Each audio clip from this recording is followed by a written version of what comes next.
Ito mga kabali, nagbabalik na tayo sa pagre-repair natin. Ali may nagpadala sa atin ito, si Romy Hiara, taga Laguna. Ayan, shipping niya 64 pesos. Ali ano to, 735 na Susan. Nahihinaan siya, pati tunog, pati yung ground. Ali muna ang gagawin natin, i-unbox muna natin to.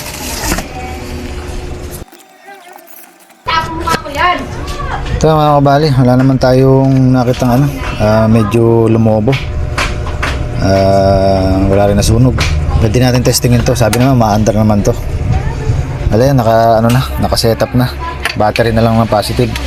Ang napansin ko dito, masyado mahaba yung battery niya. Mag-iinit to. Pag ganito kahaba yung battery sa clamp papunta sa battery. Ayan napakahaba. Mahina talaga papasok na 12 volts dito. Kailangan mga kalahating metro lang yung haba magmula sa inverter. Isang payat-payat pa. Kaya testingin natin. May battery blower. Pero nga pala yung Susan 735 na original. Ito yung first gen. Ito bali on ko na. At tumutunog. Direct na natin. Bali naka 1K lang ako. Ayan. Todo natin. Ayan, yan ang pinakamalakas. Bali, nangyayari sa kanya, meron siyang flip-flop, hindi siya namamatay. Bali sa andara niya ito. Ayan, bali, on ko na. 300 plus. 400 watts. Tingnan natin kung ano yung natin dito papalitan para medyo mas lumakas siya. Ali, kalasin ko lang siya. Tanggalin ko lang siya sa housing.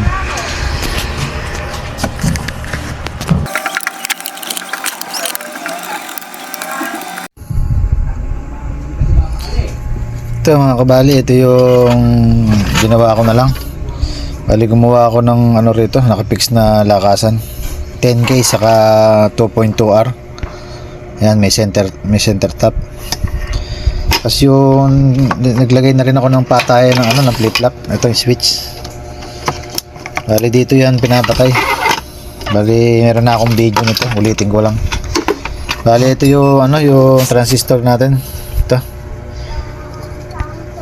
Ayan, papunta sa yung 8050 na to.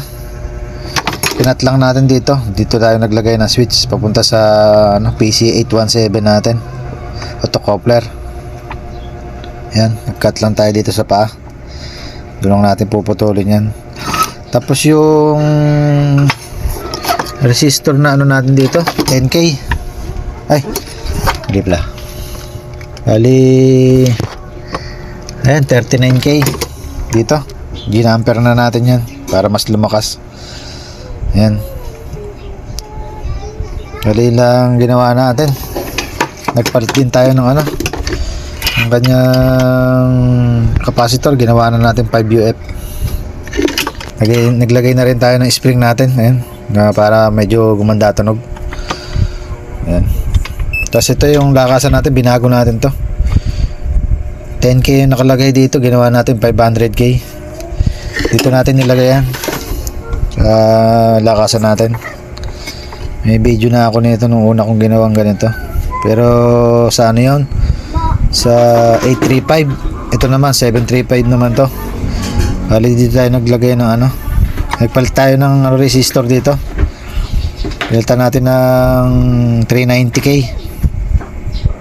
Ang dating nakakabit 200K. Tinaas natin. Bali yan. Tapos dito nagbago rin tayo. 10K yung nakakabit dito. Ginawa natin 33K sa high and low natin para medyo pag binaba nilo natin medyo siya, mas mababa yung voltahe. Yan lang yung mga ginawa ko. Testing natin. Yan, itong clamp natin, tinago rin natin to. Dito na natin nilagay yung positive, so gawin na to. Bali magiging style nito pahiga na ganyan. Magkabila. Ayan, nandito yung negative, dalawa. Hindi na natin binago yung wire. Ginawa na lang natin dalawa para medyo ano siya, at mataas ang amperahe, hindi ganun mag-iinit. Hindi na natin ang output.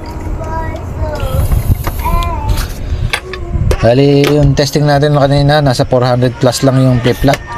Tingnan natin kung tumaas. Bali ito, test valve lang muna natin, tingnan natin kung okay. Ayan, andar. Tingnan natin dito.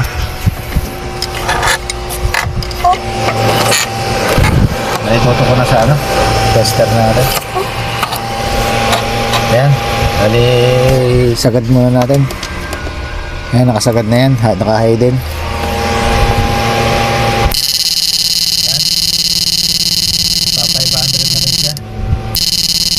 Flip-flop, patayin natin yung flip-flop, tingnan natin kung aandar. Ayan,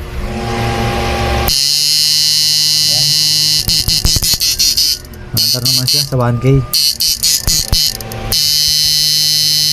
Kukulang 600 siya pagka patay yung flip-flop.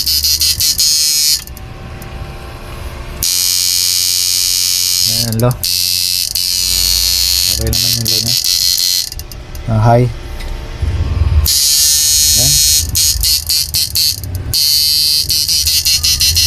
Bali yan sa unit ni sir. Bali okay na, gandun lang. Nagagamit na niya ito ng malakas-lakas. Pati tunog malakas na rin.